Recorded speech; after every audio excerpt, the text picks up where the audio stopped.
Box था, वो box करीबन 1.5 टन के आसपास का वज़न था। वो बॉक्स से गिरा तो लेडीज़ के ऊपर, तो लेडीज़ पूरा वहीं पे ऑन द स्पॉट हो गया। उसके बाद फैक्ट्री वाले उनके घर वालों को 3 घंटे तक खबर नहीं किए। उनको उठा के बिना घर वालों को सूचना दी हॉस्पिटल में लाके छोड़ के चले गए। इन दोनों बच्चों के भविष्य का मामला है। कम से कम 50 लाख रुपए की हम मांग करेंगे, उसके बाद ही हम यहाँ से बॉडी जाने देंगे। भिलाई इस्पात नगरी, फैक्ट्रियों के नाम से फेमस भिलाई स्टील प्लांट हो या एसीसी प्लांट, ऐसे तमाम तरीके के प्लांट्स जो है भिलाई में मौजूद हैं, जहां पर बड़े बड़े व्यापारी व्यापार करने के लिए पहुंचे हुए हैं। और हर इस जगह पर जिस प्रकार से व्यापार की बात आती है, इस्पात नगरी की बात आती है, फैक्ट्रियों की बात करती है, वहाँ पर सुरक्षाओं की बात होती है और आए दिन वहाँ पर मौत का भी जो सिलसिला है चलता रहता है। सिर्फ एक वजह होती है, वो है सेफ्टी। कंपनी के द्वारा सेफ्टी नहीं बरता जाता या फिर कुछ ऐसे संसाधन उन्हें नहीं दिए जाते जो काम के वक्त ज़रूरी होते हैं सेफ्टी के तौर पर, उसकी वजह से या लापरवाही की वजह से हर कुछ दिनों में एक मामला अलग अलग फैक्ट्री से कुछ ना कुछ सुनने को मिलता है जिसमें किसी की मौत हो जाती है। एक ऐसा ही मामला सुनने को आया है जहाँ पे मयूरा इंडस्ट्री हथखोज में आज सुबह करीबन 10 बजे के आसपास एक महिला की मौके पर ही मौत हो गई। उसके बाद में वहाँ के जितने भी कर्मचारी उन्होंने उस महिला को लेकर बीएम शाह पहुँचे, लेकिन बीएम शाह अस्पताल पहुँचने के बाद में यहाँ का मंजर है, यहाँ का दृश्य है, वो कुछ अलग ही होता है।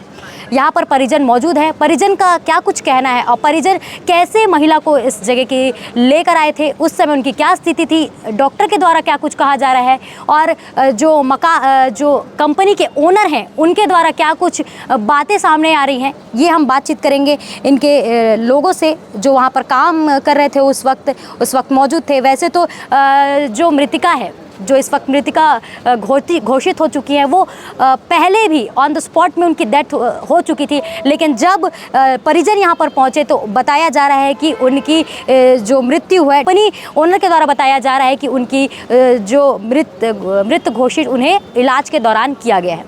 परिजन हमारे साथ इस वक्त मौजूद है, पर हम सबसे पहले बातचीत करेंगे उनसे जब ये पूरी घटना हुई थी, जिन्होंने आंखों देखी वो पूरी दृश्य को देखा था। ये भैया हमारे साथ साक्षी मौजूद हैं, इनसे हम बातचीत करते हैं। ये वही कर्मचारी हैं जो मृतिका के साथ में सेम समय पर काम कर रहे थे जिस दौरान ये पूरी घटना हुई है। भैया, ये करीबन कितने समय की घटना थी और क्या कुछ हुआ था उस दौरान? 10 साढ़े 10 के अंदर की हादसा है। हम लोग एक ही जगह काम कर रहे थे, फिटर हैं भैया, उनके पास थे, तो मैं वहाँ से थोड़ी दूरी पे हटा तो हेडरा आया। हेडरा को पहले चेतावनी देना चाहिए कि अपन यहाँ काम कर रहे हैं तो यहाँ से आप लोग हट जाइए, तो चेतावनी नहीं दिया गया था। तो बॉक्स था, वो बॉक्स करीबन 1.5 टन के आसपास का वज़न था। वो बॉक्स से गिरा तो लेडीज़ के ऊपर, तो लेडीज़ पूरा वहीं पे ऑन द स्पॉट हो गया। ऑन द स्पॉट हो गई थी। जो मशीन हाइड्रा बोल रहे हैं ऊपर गया था, वो जाने से पहले, ऊपर जाने से पहले आपको संकेत दिया गया था या उस जगह से इस तमाम तरह की जानकारी दी गई थी? कितने टन की वो रही होगी? वो करीबन 1.5 टन के आसपास का था। 1.5 टन के आसपास की, 1500 किलो, 1500 से 1700 के आसपास के ये पूरी मामले होंगे। और ये भैया भी थे और ये भैया भी थे। भैया भी अगर मान लो थोड़ा सा भी अगर आधा मीटर और पास भी जाते ना तो भैया भी वो चपेट में आ जाते। हम भी थे वहीं पे, मैं 4 मीटर की दूरी पे था। अगर मान लो अगर मैं कुछ सामान का याद आ जाता, मैं उसी समय आ जाता तो मैं भी चपेट में आ जाता। हम लोग 4 आदमी थे वहाँ पे। भैया, एक सवाल मैं पूछना चाहूँगी, जैसे कि आपने बोला वो हाइड्रा मशीन थी, 1.5 टन उसका वेट था, जैसे बोला आपको पता नहीं था, जानकारी नहीं थी, इससे पहले कभी ऐसा हुआ होगा या इसकी स्पेशल जानकारी आप लोगों को मिलती होगी कि हाइड्रा जा रहा है? क्योंकि वो अनसेफ्टी है, जैसे कभी भी गिर गया, किसी की दुर्घटना हुई, जैसे कि आज हुआ है, ऐसा इससे पहले कभी आपको बोला जाता है, क्या जानकारी दी जाती है कि ये पहली बार ऐसा हुआ घटना और ये चीज़ें हो गई हों? बोला जाता है मैम, ऐसा हो रहा है करके हट जाओ यहाँ से, तो इस बार लेकिन नहीं बोला गया, अब बिना बताए ऊपर ले गया उसको। भैया, जो दीदी थी वो जिस जगह पर काम कर रही थी उस जगह पर आप भी सेम मौजूद थे? उसके बगल में था। कैसा कुछ घटना था उस दौरान का? मतलब वो गिरा मैडम ना, तो वो जंप खाया, फिर गिरा लोहे के ऊपर, तो और एक बार उछला और ऐसे फेंकाया, मतलब वो डायरेक्ट सर के बीचों बीच गिरा था और वो जस्ट बगल में फेंकाया और वो मतलब डायरेक्ट नीचे ऐसे बैठ गई थी।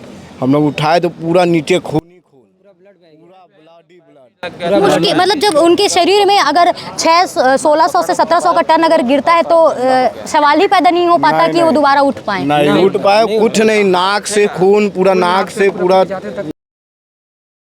कपड़ा खून, तुरंत उठाए हैं, गाड़ी में डाले हैं। तब तक वो तो मैं नस छू के देखा तो तुरंत स्पॉट में ही डेथ हो एक गई। चीज़ और मैं पूछूंगी, उस समय आप और दीदी उसमें उस जगह पर क्या कर रहे थे? हम लोग मार्किंग कर रहे थे। लाइन डोरी दो हिस्से में पकड़ा जाता है, एक हिस्सा वो पकड़ी थी, एक हिस्सा मैं बस पटका हूँ और वो गिरा है लोहा लाइन डोरी को। आपने उस चीज़ को भांप लिया और दीदी ने नहीं भांप पाया तो आप हट गए, वो नहीं हट मैं पाई। फेंका गया मैडम, मतलब हाँ। वो जैसे गिरा ना तो एक मतलब आवाज़ आता है तो मैं फेंका गया पीछे, तो मेरे हल्का हाथ में चोट लगा और वो डायरेक्ट उन्हीं के सर के एकदम बीचों बीच गिरा। वो बच नहीं पाए। वो नहीं बच पाए। अगर मैं थोड़ा सा और देर रहता वहाँ पर तो मैं भी वहीं दब गया रहता। भैया जैसे आप उस फैक्ट्री में काम करते हैं, उस जगह पर है, सेफ्टी के तौर पर कुछ देते होंगे आपको? हेलमेट था मैडम, लेकिन उतना हेवी जो सिर्फ हेलमेट पहनी हुई थी दीदी? हेलमेट बस पहनी बस थी। हेलमेट, हाँ, और कुछ नहीं? और कुछ नहीं। हेलमेट भी उतना वेट को नहीं सह पाएगा मैडम, कम से कम कितना फीट होगा? 25 फीट ऊपर से गिरा है, 1700 केजी का वो वेट। तो हेलमेट भी फेंका गया और वो तुरंत वहीं ज़मीन पे ही बैठ गई। मतलब सवाल ही पैदा नहीं होता कि जो दीदी थी, जो मृतिका थी, वो वहाँ से सांसें अपनी बचा के, अगर एक किस्मत होती तो शायद वो बच पाती, लेकिन ऐसे प्रैक्टिकली तौर पर देखा जाए तो किसी इंसान का बचना इतने टन के शरीर में गिरने के बाद में पॉसिबल नहीं था। परिजन हमारे साथ में है, इनके भाई हैं। भैया आपको कब पता चला कि ये घटना हो गई है दीदी के साथ में, आपकी बहन के साथ में? 12:30 बजे कंपनी के वर्कर आके घर में बताया कि आपकी बहन को चोट आया है, BM साहब भर्ती किए हैं, आप लोग चलो करके। तो हम लोग यहाँ आके देखे तो डॉक्टर से बात हुई तो डॉक्टर धीरे से बोले कि वो एक्सपायर कर चुकी हैं, उनके शरीर में कोई जान नहीं है। तो फिर हम लोग ने कंपनी में पता किया तो कंपनी से कोई नहीं आया था। फिर HR आई यहाँ, HR एक आवेदन बनाया, बोलते हैं कि हम लोग आवेदन बना दे रहे हैं कि यहाँ इलाज के दौरान उनकी मृत्यु हो गई है और हम लोग जो कुछ होगा बैठ के आपस में बात कर लेंगे करके। और कोई कंपनी वाले यहाँ नहीं है, खाली वर्कर यहाँ है, वर्कर पूरा सपोर्ट करने के तैयार हैं और कोई वहाँ कंपनी वाले को कोई रिस्पांस नहीं है यहाँ। जिस प्रकार से इनको पता चला, जिस प्रकार से इनको गढ़ी गई कहानी, जैसे वो यहाँ पर पहुँची थी, जैसे कि मैंने बोला मृत घोषित कर दिया गया था, पर तमाम चीज़ें और इससे सामने निकल कर आ रही है। इस प्रकार की भी बातें यहाँ पे हो रही थी कि जो मृतिका है उन्हें जब यहाँ लाया गया, उनकी इलाज के दौरान जो है उनकी मृत्यु हुई है, पर ऐसा संभव नहीं है। पर जिस प्रकार से हमने इनके साथियों से बात की, इनके परिजनों से बातचीत की, तो उससे ये चीज़ जाहिर हो जाती है कि जो मृतिका थी उनकी डेथ वहीं पर हुई थी। एक बात सामने आ रही थी, जैसे कि मैंने आपको फिर से कहा है कि जो मृतिका है उनको इलाज के दौरान मृत घोषित किया है। पर सर एक सवाल है कि जब उनके ऊपर 1700 टन या 150 मतलब 1500 टन अगर वेट गिरता है ऊपर से 25 फीट से, तो क्या किसी का बचना इतना पॉसिबल है? और यहाँ पे आके इलाज के दौरान मृत घोषित करना, ये सबसे पहली बात तो मैं ये पूछना चाह रहा हूँ कि जिसने बोला है कि इलाज के दौरान मौत हुई है, तो मैं उनको बता दूं कि जहाँ पे काम हुआ है, जहाँ फैक्ट्री है, वहाँ पे ऑन द स्पॉट जिस समय ये हादसा हुआ उसी समय उसकी डेथ हो गई है। तो फैक्ट्रियाँ जो होती है वो इलाज के लिए होती है या काम करने के लिए होती है? अगर वो फैक्ट्रियाँ इलाज के लिए होती है तो फिर ये हॉस्पिटल है काम करने के लिए है कि इलाज के लिए है? तो ये जो मैनेजर है यहाँ के, जो HR है, उनके द्वारा ये बोला जा रहा है, ये अफवाह उड़ाई जा रही है कि वहाँ ठीक थी, वहाँ से उठा के लेके आए हैं तो उसको यहाँ पे इलाज के दौरान मौत हुई है, जबकि वहाँ लेबर उठाए हैं 9:30-10 बजे के आसपास, उसी समय उसकी डेथ हो चुकी थी। ठीक है, उसके बाद फैक्ट्री वाले उनके घर वालों को 3 घंटे तक खबर नहीं किए हैं, उनको उठा के बिना घर वालों को सूचना दी हॉस्पिटल में लाके छोड़ के चले गए। ये लेबर लोग लेके आए हैं उनको और उनके घर वालों को खबर कर रहे हैं 3 घंटे के बाद। इसका क्या मतलब है? एक श्रमिक जो है उसके ऊपर बिना सेफ्टी के एक लोहा गिर जाता है। आप उतनी बड़ी फैक्ट्री चलाते हो, आपको सेफ्टी का कोई अंदाज़ा नहीं होता है कि आपके ऊपर क्या होगा।